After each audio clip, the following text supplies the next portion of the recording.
Question number 61, which is from computer organization. Consider a system with two level cache.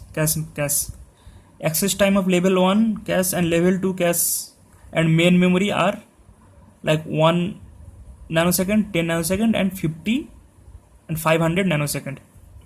So for level 1 access time is 1 nanosecond, level 2 access time is 10 nanosecond and and main memory access time is 500 nanosecond respectively, and the hit ratio of level 1 and level 2 is 0.8 and 0.9. so miss ratio will be 1 minus 0.8, that is 0.2, and 1 minus 0.9, that is 0.1. What is the average access time of the system ignoring the search time within the cache? Okay, so now we'll solve this question.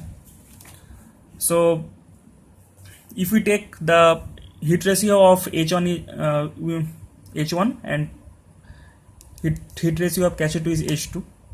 So if it can be find in cache 1, so it will be hit, so hit ratio that is 0.8, so it will not consider H2, so that is also be hit, so 0.9 into 1.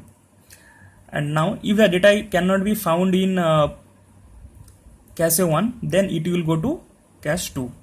Okay, so miss in cache 2, that is 0.2, sorry, miss in cache 1, that is 0.2, and hit in cache 2, that is 0.9, and the access time of cache 2.